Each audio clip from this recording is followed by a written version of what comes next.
Corintios capítulo 7 es la cita en el paréntesis, inicia el camino a casa. Segunda carta de San Pablo a los Corintios capítulo 7, el versículo 10. Gloria a Dios.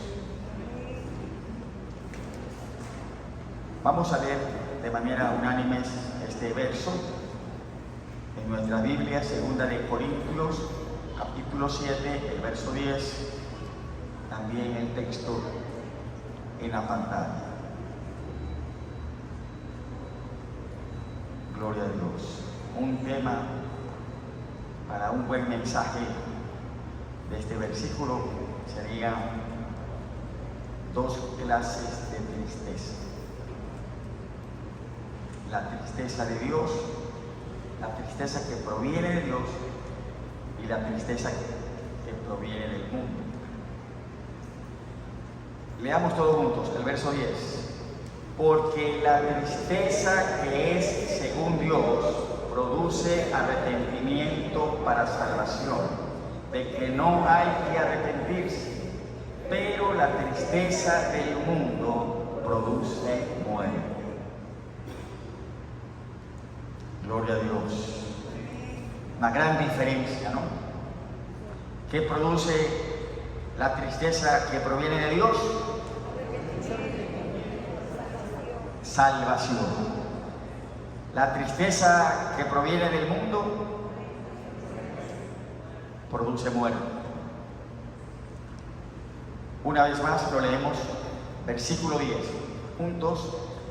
Porque la tristeza que es según Dios produce arrepentimiento para salvación, de que no hay que arrepentirse, pero la tristeza del mundo produce muerte. Gloria a Dios.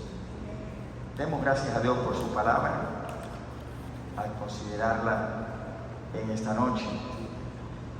Padre, gracias te damos este día transcurrido en su mayor tiempo, y gracias que podemos tomar esta noche una vez más, al transcurrir casi ya jornadas de trabajo, y poder tener este tiempo de refrigerio en tu presencia, de bendición con tu palabra. Rogamos, Espíritu Santo de Dios, que una vez más en este tiempo tú hagas la obra de la enseñanza, que tu palabra nos sea revelación.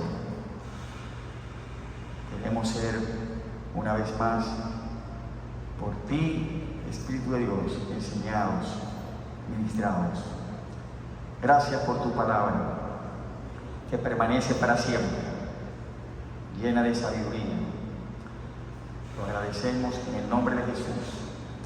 Y la iglesia del Señor dice: amén. Inicie el camino a casa. Y he deseado poner un canto esta noche de Marino, que nos interpreta un canto con una letra muy relacionada al tema de esta noche. Cuando vuelvas a casa, todo será distinto.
No le pidas a Dios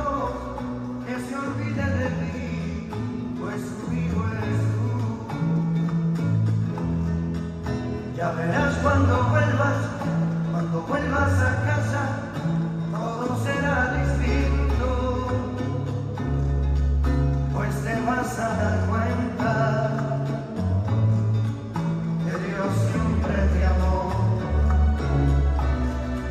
Y es mentira del diablo que a ti nadie te ama. No sigas más, no sufras más, que por más que te alejes y por más que tú intentes de olvidarte de Cristo, no le pidas a Dios que se olvide de ti, pues su hijo eres tú.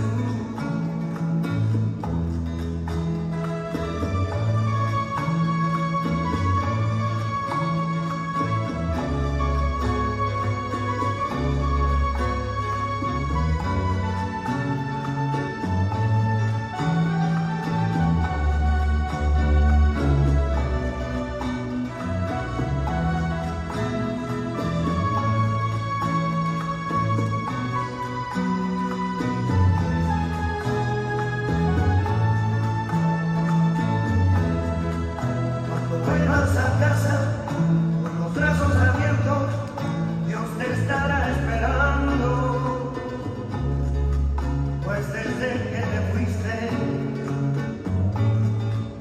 siempre te recordó. El lugar de la iglesia donde tú te sentabas y adorabas su nombre, vacío está, vacío está. Y por más que te alejes, y por más que tú intentes de olvidarte de Cristo, no le pidas a Dios que se olvide de ti, pues su hijo eres tú. Ya verás cuando vuelvas a casa, todo será distinto, pues te vas a dar cuenta que Dios siempre te amó. Y es mentira del diablo que a ti nadie te ama. No sigas más, no sufras más, que por más que te alejes y por más que tú intentes de olvidarte de Cristo, no le pidas a Dios que se olvide de ti, pues su hijo eres tú, pues su hijo eres tú, pues su hijo eres tú, pues su hijo eres tú. Inicie el camino a casa.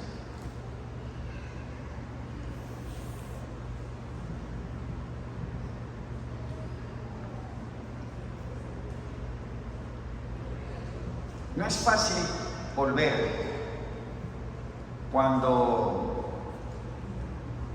se ha dejado el camino, cuando se ha apartado.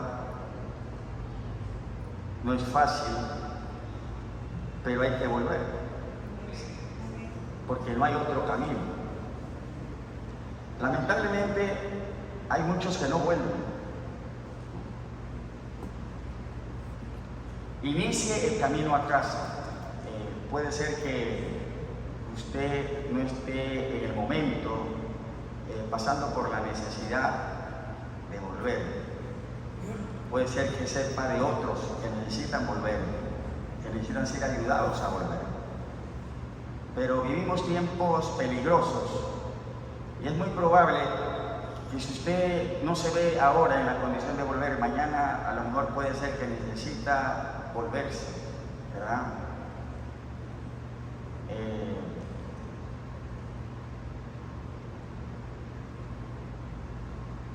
Nací en un hogar evangélico, mi padre fue pastor, yo recibí a Cristo a los 6 años. Nunca puedo decir que yo me he apartado del Señor, como he escuchado ese testimonio, es que me aparté unos años y luego volví.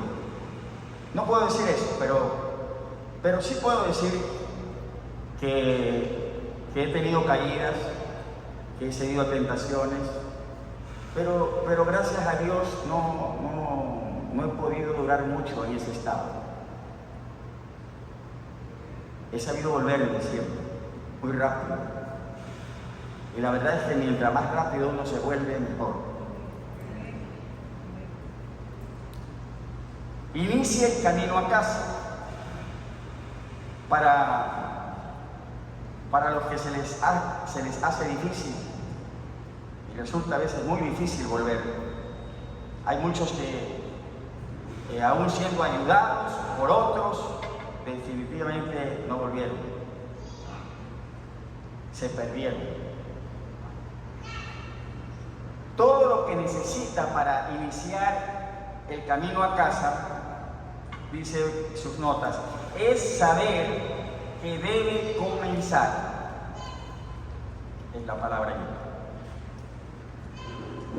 Lo que necesita para iniciar el camino a casa es saber que debe comenzar. Probablemente esté en algún lugar entre tener 1000 sentimientos y no tener ninguno. Y bueno, eso está bien cuando la persona está pasando por esas crisis. Ahora, ¿qué hacer en este tiempo y iniciar el camino a casa? Dice,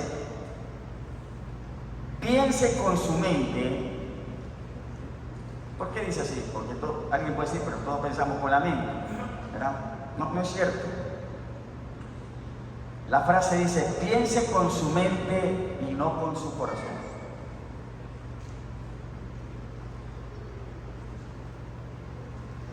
Es un problema a veces cuando se piensa con el corazón y no con la mente. Sobre todo cuando el corazón está errado.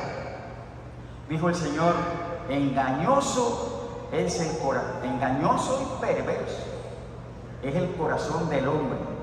¿Quién lo escudriñará? Bueno, Dios escudriña todos los corazones.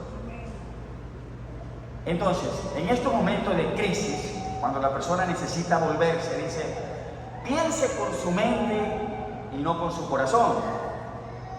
Puede pensar con esa única parte de su mente que Dios cubrió con su mano, protegida de la corrupción y la confusión.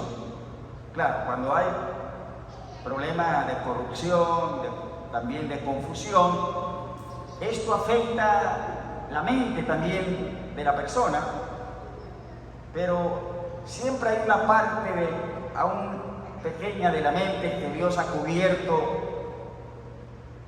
con la cual se puede pensar. La verdad aún está allí y Él me está diciendo qué hacer. Siga, diga siga. Siga lo que usted sabe que es verdad. Haga lo que dice su palabra.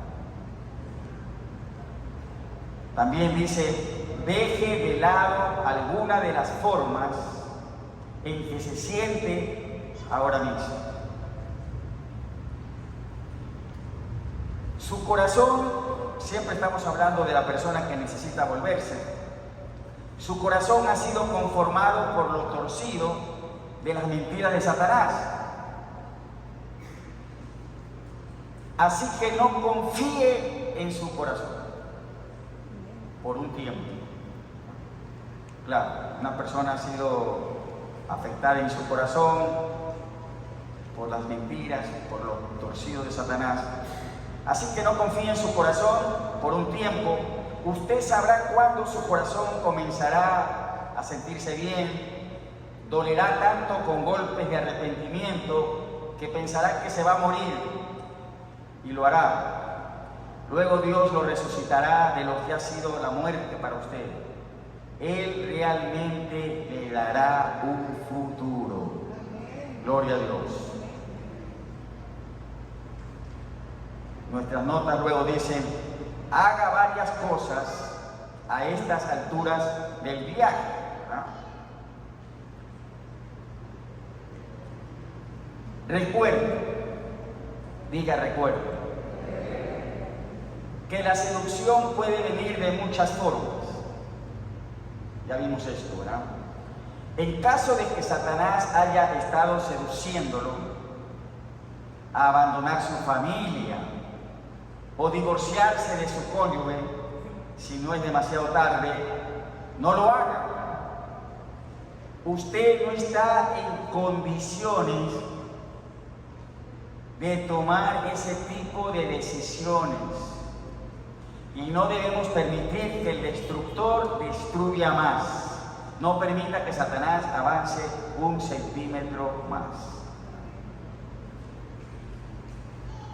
Entonces, cuando se trata de volver del error, de la seducción, de donde se ha caído, la recomendación es cuidado con tomar ciertas decisiones. Ahí menciona unas. Dice, usted no está en condiciones de tomar ese tipo de decisiones. Bien, varias cosas para hacer, ¿verdad? Aquí dice, si no es demasiado tarde, no lo haga en relación al divorcio, ¿verdad? Me acordé de una persona preparando estas notas y sentí llamarle, está en crisis, él es una persona que necesita volverse, pero la crisis es tal que a lo mejor están divorciándose, ¿no? O tomando este tipo de decisiones. Entonces las notas dice, queriendo ayudar, usted no está en condiciones de tomar este tipo de decisiones ahora. Tome un tiempo, ¿no? La crisis, mientras está confundido, y si realmente la persona quiere volverse, mejor es evitar tomar en estas condiciones decisiones que le permitan a Satanás avanzar en su destrucción. El divorcio no es la voluntad de Dios para nadie, ¿verdad? Dijo el Señor, lo que Dios ha unido, que no lo separe el hombre. Bien, varias cosas para hacer. Dice, la primera pieza de la armadura que debe volver a ponerse, ¿cuál es? La coraza de justicia. La coraza de justicia. La armadura de Dios está en la carta a los Efesios, capítulo 6, ¿no? Entonces dice, debe empezar primero, volverse a poner esta coraza de justicia. Su corazón herido será protegido mientras hace lo correcto, hasta que sienta lo correcto. Entonces, ¿qué debe ponerse una persona que está iniciando el camino a casa, está volviendo de su crisis, de donde cayó, de su error, del engaño? La coraza de justicia. ¿Qué es la coraza de justicia? ¿Quién nos justifica? Somos justificados por la fe en Cristo Jesús. Entonces, la coraza de justicia tiene dos aspectos, ¿no? Ya vimos esto hace un tiempo aquí como iglesia. A lo mejor será necesario las verdades tan importantes que volverlas a repetir. Pero la coraza de justicia tiene dos aspectos. O sea, usted se pone la coraza de justicia, es una coraza espiritual. Básicamente funciona así, es una coraza espiritual. Con el principio, la coraza de justicia es: estoy justificado en Cristo. Y en Cristo podemos decir, usted y yo, los creyentes, En Cristo somos la justicia de Dios. Estamos justificados. Amén. Gloria a Dios. No tendríamos ninguna justicia por nosotros mismos. El que nos justifica es Cristo en Dios. Amén.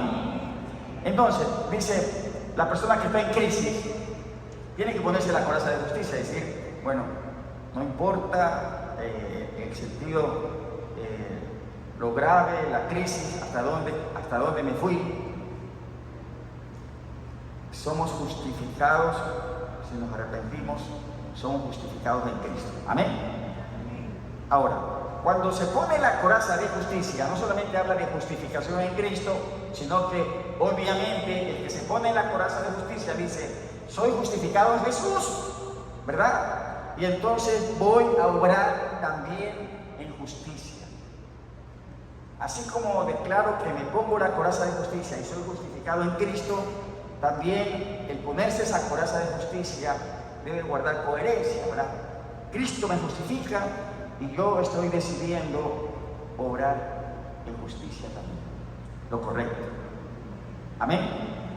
Por eso dice sus notas, la primera pieza de la armadura que debe volver a ponerse es la coraza de justicia. Su corazón herido, en la condición como está, será protegido mientras hace lo correcto, ¿verdad? Porque eso implica también la coraza de justicia, andar en justicia, practicar lo correcto, a la vez que enfatizamos nuestra posición de justificación en Jesús. Bien, el siguiente párrafo dice, Satanás, ¿qué quiere? Satanás quiere en esas condiciones que está la persona que necesita volverse, que usted se sienta desvalido, sin esperanza. El diablo es un mentiroso, ¿verdad? Gloria a Dios. ¿Qué quiere el diablo? La persona en crisis que necesita volverse, que ha caído. Satanás quiere que se sienta desvalido, sin esperanza, pero es un mentiroso. Y he visto personas así, en esas condiciones, en crisis, y los he visto turbados y decir, ahora se acabó todo. Se terminó todo para mí. Claro, uno como pastor dice, no es que se ha acabado todo, ¿no? Estamos siempre para dar esperanza. La estrategia del diablo es hacer sentir desvalidos, sin esperanza. Dice, usted pertenece a Dios. Cada creyente somos pertenencia de Dios, comprados por la sangre de Jesús. Entonces dice, apriétese el casco, ese es otra parte, pues, otro elemento de la armadura. Apriétese el casco de salvación, ¿verdad? Alrededor de su cabeza. Cuando usted ve como ese motociclista que sube a la moto y se pone el casco, se lo pone bien puesto, ¿no? He visto accidentes y cómo un casco puede salvar la vida. Una vez, cerca de la casa de mi madre, un motociclista se impactó y fue directo contra un poste de luz. Gracias a Dios llevaba el casco, pero le pegó al poste así. ¿Sabe lo que pasó con el casco? Se partió así, se abrió en dos.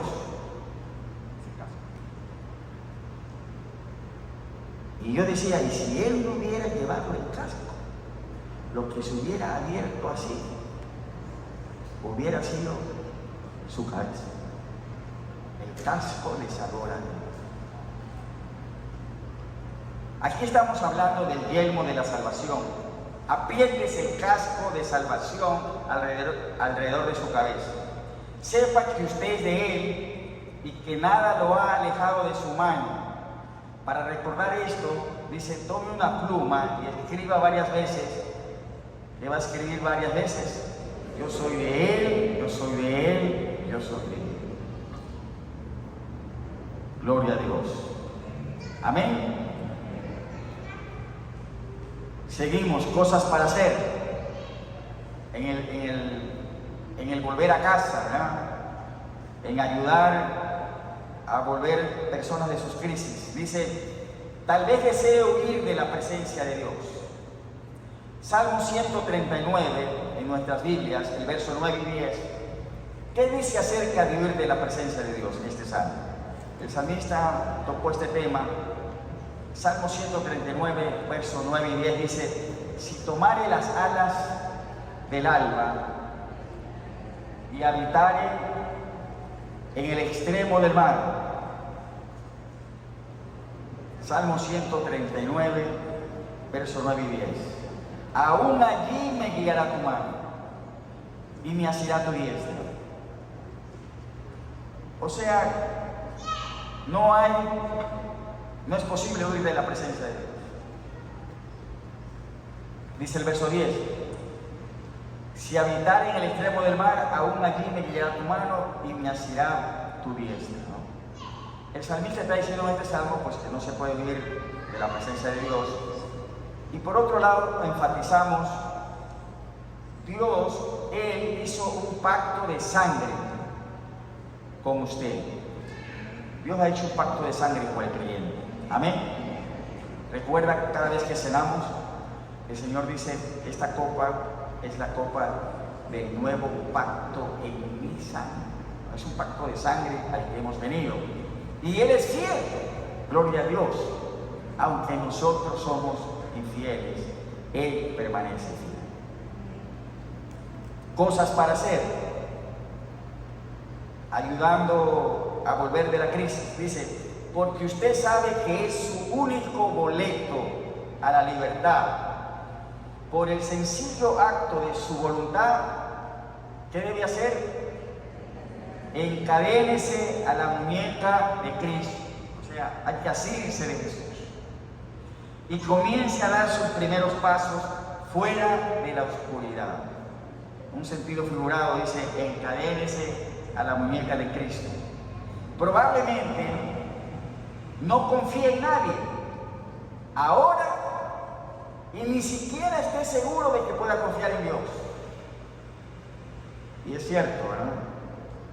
Esas personas en esa condición no confían en nadie y tampoco están seguros de que pueden confiar en Dios, pero sí pueden hacerlo. Pero aprenderá todo eso por su cuenta. Nadie puede realmente decirle lo que aprenderá por usted mismo si es que está dispuesto a hacerlo. ¿Estamos aquí, hermano? ¿Qué estamos tratando? Vamos a ver, si no estamos perdidos. ¿Qué estamos tratando? De que hay que hacer varias cosas, ¿verdad? Hemos puntualizado algunas. Hay que hacer varias cosas en esto de regresar a casa, de dejar una condición de crisis, de levantarnos para volver al Señor. Necesitamos hacer algunas cosas. Eso es lo que venimos puntualizando. Amén. También dice, tómese un tiempo para expresar sus sentimientos a Dios. Tomarse un tiempo para expresar sus sentimientos a Dios. Gloria a Dios. Sus temores, sus preocupaciones, sus heridas o su falta de confianza. ¿Y qué más dice? Sea sincero con Él. No se preocupe ahora por el futuro. No es el momento de preocuparse por el futuro. Simplemente ofrézcale su muñeca y dígale que lo arrastre a casa, incluso si usted no está seguro de que pertenece o quiere ir allí. Está demasiado herido para sentirlo. Pregunta: ¿qué hará Dios de acuerdo con su pacto de sangre con usted, con la persona que está volviéndose de su crisis? ¿Qué hará Dios de acuerdo con su pacto de sangre? El profeta Zacarías, capítulo 9, verso 11 y el verso 12. Lo que ha dicho Dios, lo que hará de acuerdo con su pacto de sangre. Dice este pasaje del profeta Zacarías, capítulo 9, y los versos 11 y 12. Dice el Señor: y tú también por la sangre de tu pacto serás salvo. Yo he sacado tus presos de la cisterna en que no hay agua. Volveos a la fortaleza, oh prisioneros de esperanza.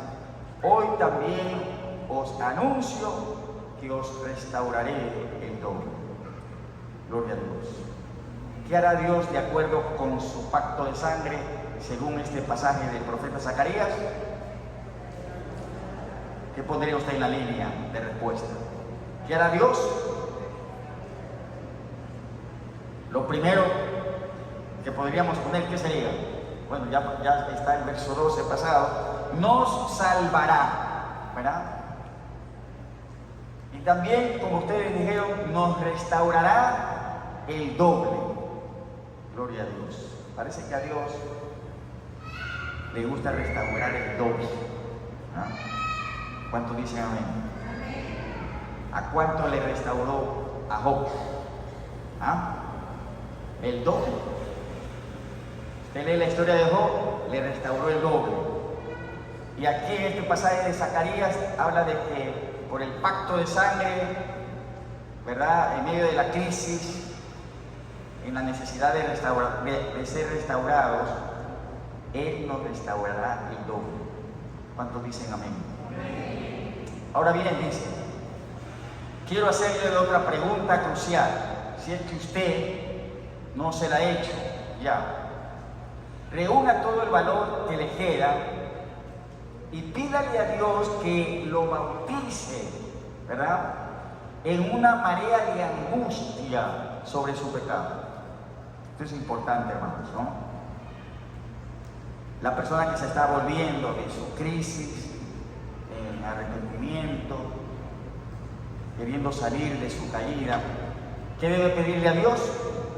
Que lo bautice en una marea de sentir angustia sobre su pecado, ¿no? Y dice, pídale que lo haga durante el tiempo que sea necesario hasta que llegue el pleno arrepentimiento. Gloria a Dios, ¿no? La verdad es que a veces hay personas que pueden estar en pecado, pero usted no los ve angustiados. Lamentablemente. Y aquí estamos hablando de dos cosas, ¿no? De sentir una angustia sobremanera por causa del pecado en que se ha incurrido, para que eso lleve a la persona a un pleno arrepentimiento. Ahora dice, le ruego que no sienta miedo de este tipo de angustia. La Biblia la llama tristeza que es según Dios, como ya leímos al iniciar el estudio en 2 Corintios 7:10. La tristeza que es según Dios, ¿verdad?, es la cosa más maravillosa que le puede suceder. No puede ser restaurado hasta que llegue esta tristeza. Entonces, si volvemos otra vez al pasaje de 2 Corintios 7:10, dice, la tristeza que es según Dios, que produce arrepentimiento para salvación. Entonces, vamos a ser restaurados. Dios los quiere ser al doble. Hay que volverse, pero tenemos la necesidad de sentir este pesar por lo que se ha incurrido, y dice, no puede ser restaurado hasta que llegue esta tristeza. ¿Estamos?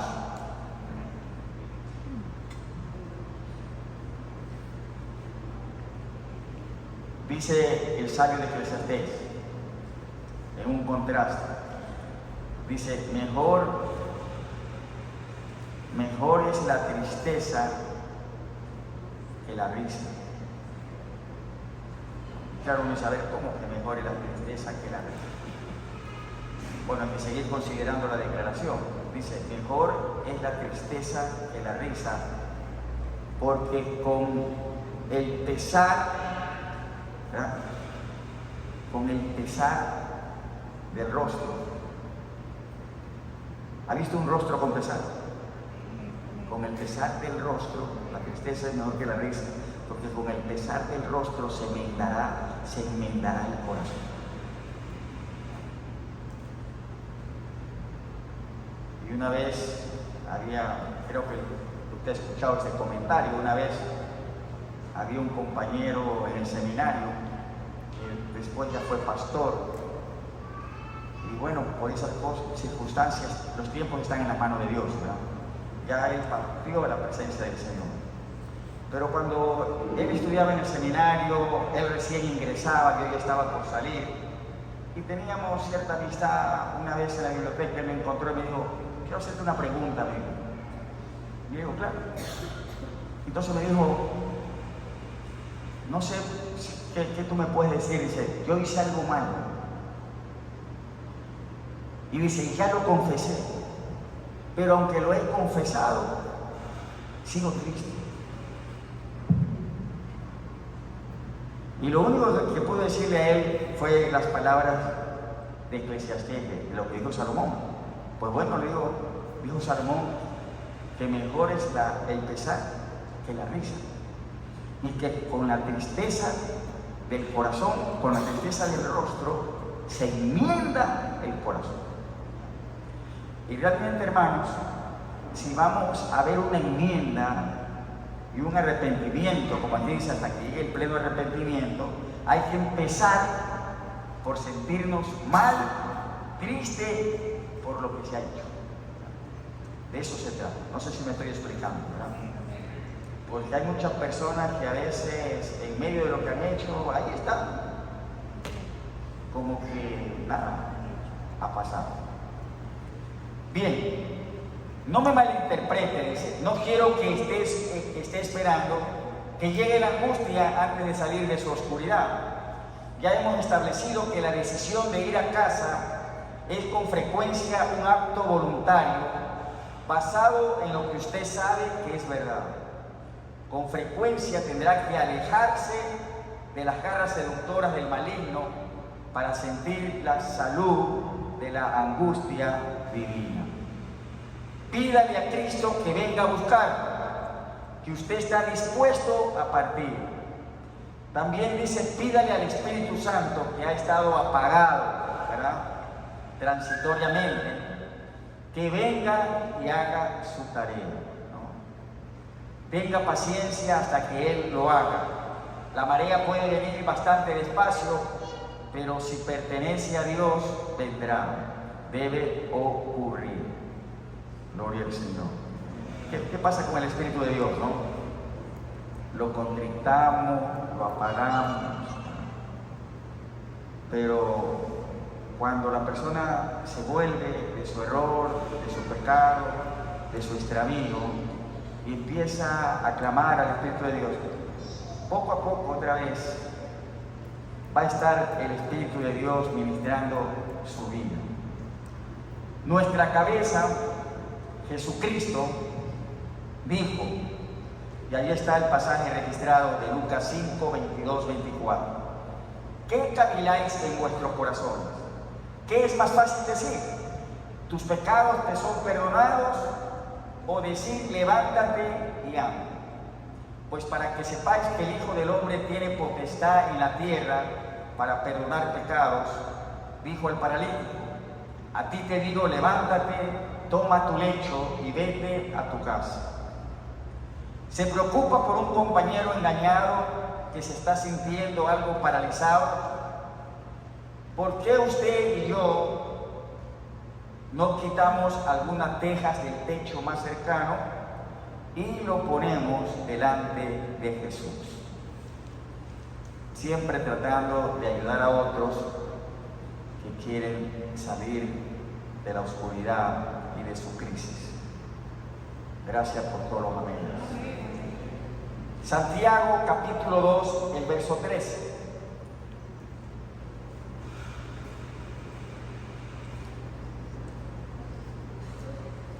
La carta de Santiago, el capítulo 2, el versículo 13.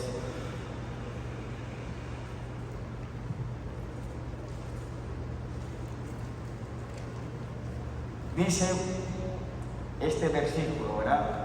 Lo tenemos en la pantalla. ¿Qué dice este verso acerca del que no muestra misericordia? Ahí tenemos el texto en la pantalla, ¿no? ¿Qué sería la respuesta que usted podría? Santiago 2.13, ¿qué dice acerca del que no muestra misericordia? ¿Ah? Gracias por la respuesta, le oigo con claridad. ¿Qué sería la respuesta para poner? Lo que dice Santiago del que no tiene misericordia, ¿verdad? Del que no muestra misericordia. ¿Qué va a pasar con ese que no muestra misericordia? Que será juzgado sin misericordia. Así es, ¿verdad?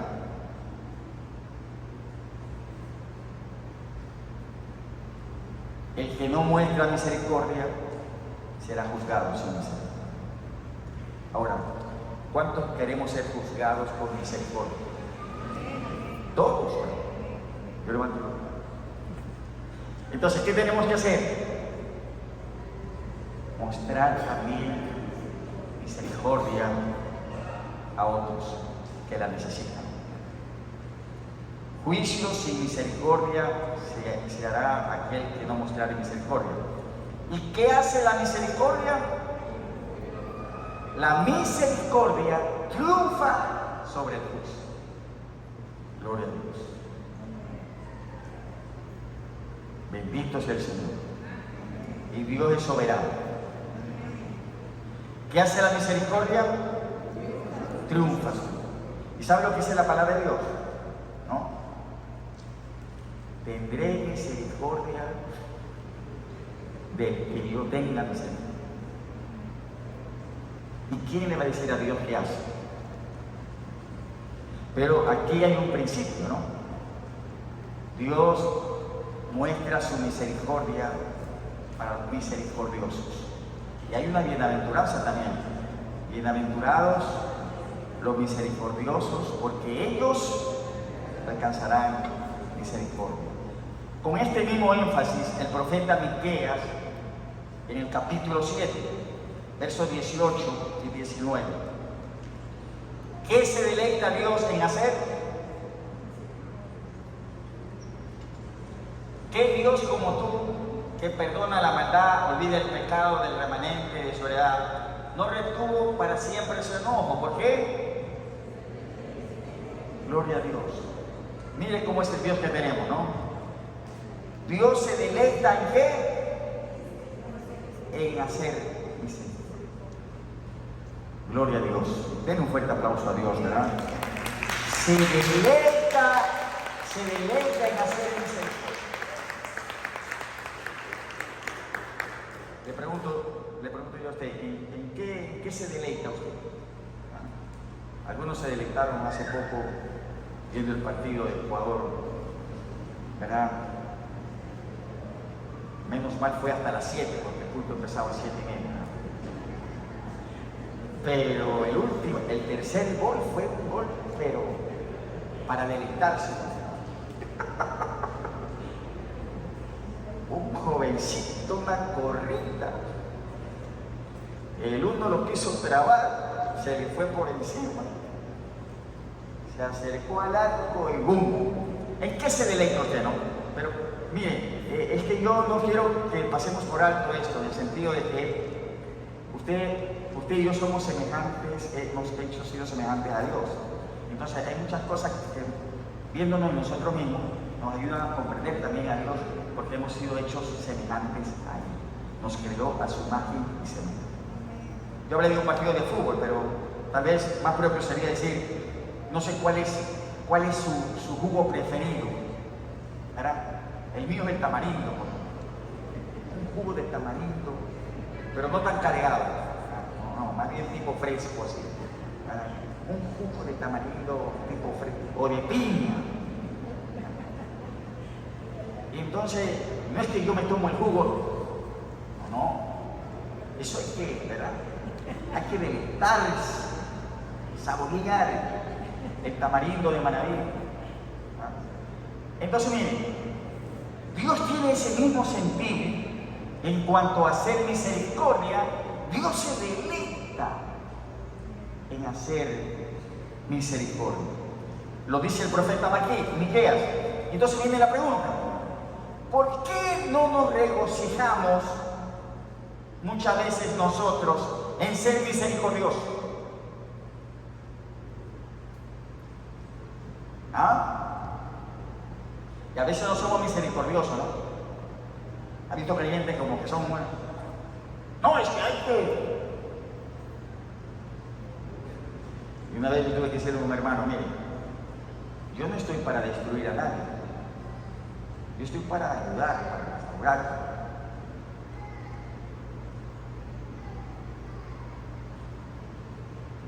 Y nunca me olvido de un líder anciano, un poco mayor, que sí, tal vez cometió un error en una asamblea, él era responsable de un uniforme y las cosas no estaban bien. Y yo era mucho más joven en esa asamblea, y a veces los jóvenes somos más impulsivos. Y cuando él iba saliendo, es cierto que él estaba mal en su responsabilidad, y de alguna forma la asamblea no tomó una decisión, y entonces a lo que él iba saliendo yo lo confronté a él y le dije: mire, pastor, usted va a tener que dar cuenta a Dios por eso. Y este anciano pastor me quedó mirando y me sonrió y me dijo: qué bueno que le voy a tener que dar cuenta a Dios, me dijo, porque dice: Dios es misericordioso, pero los hombres no. No me he olvidado de eso, ¿no? El pastor Efraín Valladares, un pastor misionero de Nicaragua. Bien, ¿por qué no nos regocijamos en ser misericordiosos? Sino que queremos a veces juzgar, o sea, no juicio, no misericordia, sino juicio. Entonces dice su nota: Dios se regocija en ser misericordioso. ¿Por qué no lo hacemos nosotros? Dice: bueno, creo que el motivo por el cual no nos regocijamos en ser misericordiosos es debido al temor. Nosotros, en nuestra carne herida, tenemos tanto miedo de que alguien se burle de nosotros, y entonces hay ese temor, ¿verdad?, de ser burlados. Bueno, las notas siguen diciendo: prefiero ser misericordioso y parecer tonto en vez de juzgar. Elegiré creer en el arrepentido. Amén. Entonces, si una persona está queriendo salir de su crisis, de donde ha caído, y si estamos para ayudarlo, pues no estamos para juzgarlo, y más bien si está mostrando arrepentimiento, debemos creer que se está arrepintiendo, ¿verdad? Ahora dice, seguimos con la pregunta, porque algunos dirán: bueno, pero no me parecía sincero, como que no se había arrepentido del corazón. Bueno, dice: Dios mira el corazón. ¿Quiénes somos? A ver, eso es buena la pregunta, ¿no? O sea, ¿quiénes somos nosotros para decir no me parecía sincero su arrepentimiento? ¿Quién puede mirar el corazón? Solamente Dios. Dios mira el corazón. ¿No sabe qué hacer con la falta de sinceridad? ¿No es después de todo contra Él toda ofensa de falta de autenticidad? ¿No castigará a los suyos? E incluso entonces, su firme disciplina no será castigar la falta de sinceridad hasta el abismo, para que pueda deleitarse teniendo misericordia. Si la Biblia habla de algo, es de Dios teniendo misericordia de la triste situación del hombre, perdonando sus pecados y restaurando sus vidas. Luego viene la frase: Cristo nunca se resistió ante el verdadero arrepentimiento. Y por otro lado, los fariseos pudieron realmente obtener perdón de él si se hubieran arrepentido. Engañado. Las personas que han sido engañadas están volviéndose. Dice, usted no quiere ser como los fariseos. Es mejor pedir la ayuda de Dios para ir a donde usted debe estar. O sea, no simule una manifestación del Espíritu que no está allí. No tenga confianza en su carne. Sencillamente sea auténtico, ¿no? Eso es otra cosa para resaltar. Por eso dejamos la palabra ahí para completar. Sencillamente sea auténtico ante Él, ¿no? O sea, una persona que está volviéndose debe ser auténtico delante de Dios. Esto es lo que Él quiere de usted. Esto es lo que Él quiere de todos nosotros. Amén. Que usted y yo seamos auténticos. Para algunos que confiaban en su propia justicia y menospreciaban a todos los demás, Jesús contó una parábola, la de Lucas 18, verso 10 al 14. Es conocida esta parábola del fariseo y el publicano. Lucas 18, verso 10 al 14.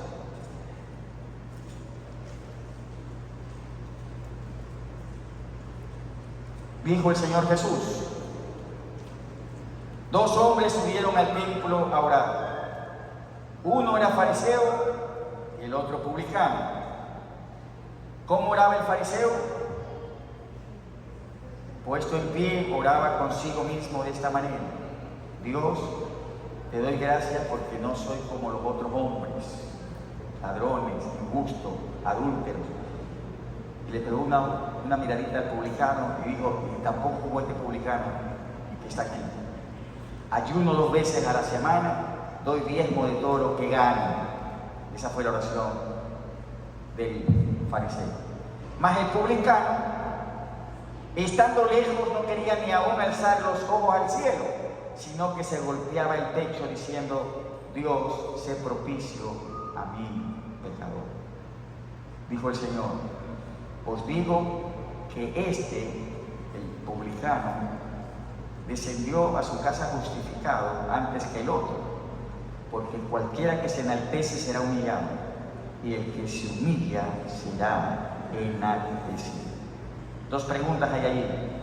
¿Cuál era la diferencia en las formas en que oraron el fariseo y el publicano? ¿Qué le parece a usted? La diferencia en las formas en que oró el uno, el fariseo y el publicano. ¿En qué forma oró el fariseo? ¿Ah?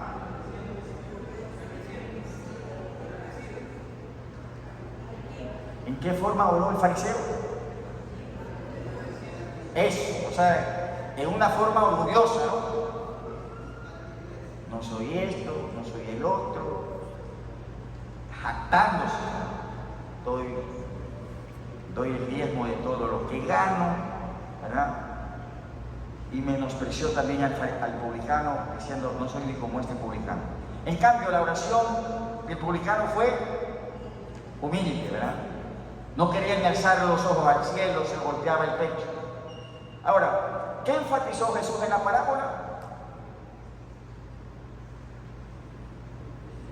El énfasis de Jesús de esta parábola: cualquiera que se enaltece, verso 14, será humillado, pero el que se humilla será enaltecido. Gloria a Dios. ¿Quiere usted ser enaltecido por Dios? ¿Qué tiene que hacer? Hay que humillarse. Señor, no soy nada. Somos polvo, ¿verdad? Vivimos cada día por tu misericordia. Amado, engañado, esto es lo que Cristo está buscando mientras usted encuentra el camino de regreso, ¿no? El camino a casa es la humildad. Hay que humillarse. No ponga excusas, no racionalice nada, no culpe a nadie. ¿Qué hay que hacer? humíllese. Y le decía a este pastor que nunca salió de su crisis, ¿verdad? Arrodillémonos. ¿Y usted cree que se quería arrodillar? Tenía que insistir. Dámosle perdón a Dios. Hay que, el camino a casa es la humildad, ¿no? Llegue con una total debilidad ante Él.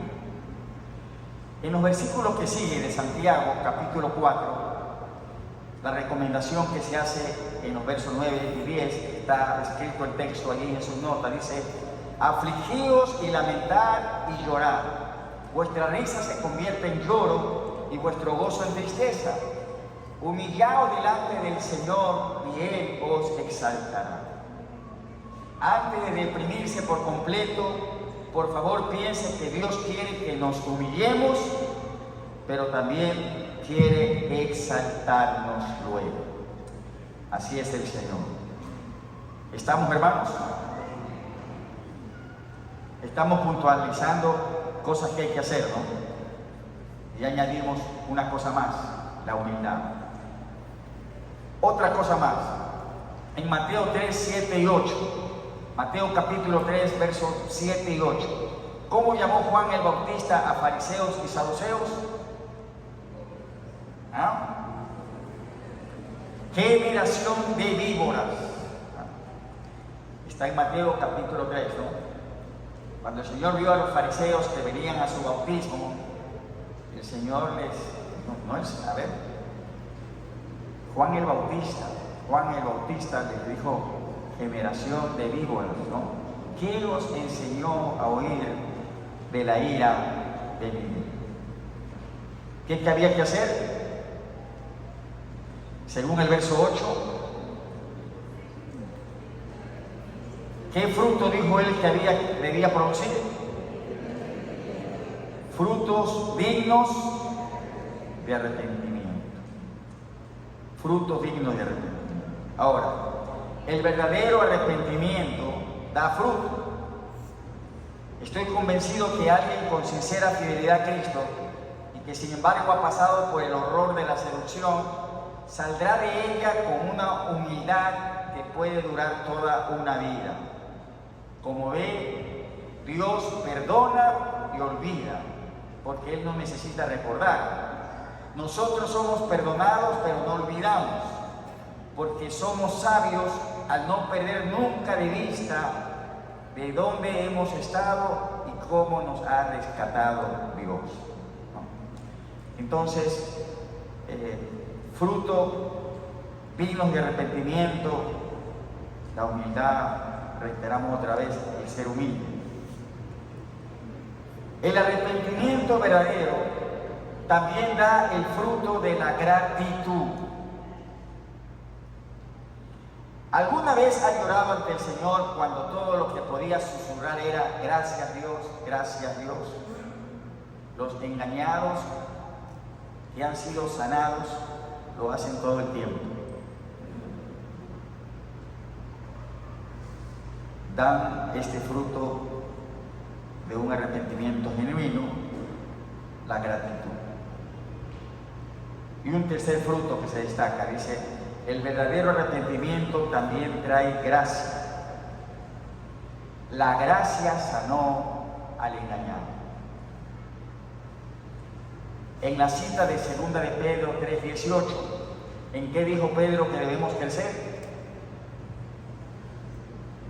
2 de Pedro 3:18, debemos crecer antes bien crecer en la gracia y en el conocimiento de nuestro Salvador. Ahora está ahí en sus notas, dice, crecemos de muchas maneras, pero muy pocos creyentes crecen en la gracia. Primera de Corintios 15 es la última cita del estudio de esta noche. Primera de Corintios 15, versículos 9 y 10. Dice este pasaje del apóstol Pablo, ¿no? Dice, porque yo soy el más pequeño de los apóstoles, decía Pablo, que no soy digno de ser llamado apóstol, porque perseguí a la iglesia de Dios. ¿Y qué dijo luego? Pero por la gracia de Dios soy lo que soy. Y su gracia, diga, y su gracia, no ha sido en vano para conmigo. Antes he trabajado más que todos ellos. Se refería a los otros apóstoles. Pero no yo, sino la gracia de Dios conmigo. ¿Qué está diciendo aquí el apóstol Pablo, ¿no? Y él habla de su crisis cuando el Señor lo sacó de ser un perseguidor de la iglesia, errado, arrastrando creyentes, haciendo lo malo, y cómo el Señor le mostró gracia. Entonces él dice, por la gracia de Dios soy lo que soy. Pero dice, su gracia no ha sido en vano para conmigo. O sea, hay que crecer en la gracia que Dios nos muestra. Y el fruto de arrepentimiento trae gracia en la que debemos crecer. Y Pablo sí que creció en la gracia. Él decía, Dios me ha mostrado su gracia y su gracia no ha sido en vano para conmigo. Bien, mis amados, engañado, dice, este es el asunto, la conclusión. Nunca podrá regresar a no ser engañado, porque ya lo fue. Orgulloso está totalmente fuera de la cuestión. Y ninguno es bueno sino solo Dios. ¿Pero qué se puede hacer? Diga, avanzar. Avanzar en lo que los engañados pueden tener.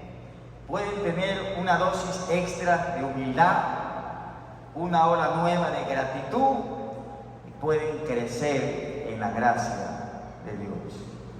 Del mismo modo puede tenerlo cada creyente, pero de algún modo los engañados tal vez tengan un poco más de probabilidad de sentirse agradecidos. Depende de usted. Oramos. Padre, gracias te damos por tu palabra esta noche. No es fácil volverse, porque el enemigo de las almas es cruel, es homicida, y a veces no es fácil el que muchos salgan de sus garras. Pero gracias por la sabiduría de tu palabra, lo que se debe hacer en el comenzar de volverse a ti en el camino a casa. Que tu palabra, Señor, quede grabada en nosotros, que tú lo puedas usar en nuestras vidas, también para ser de bendición a otros que lo necesiten. Lo rogamos en el nombre de Jesús. Gracias, Dios. Ahora, Señor, tomamos este tiempo también de bendición cuando damos a ti una ofrenda o un diezmo que lo hemos apartado. Te agradecemos, Dios, una vez más. Es tu promesa de bendición sobre nuestras finanzas, sobre nuestros trabajos, al diezmar y al ofrendar. Y una vez más lo hacemos con gratitud en el nombre de Jesús. Amén y amén. Los hermanos encargados nos ayudan para recibir en este tiempo las ofrendas y los diezmos del Señor.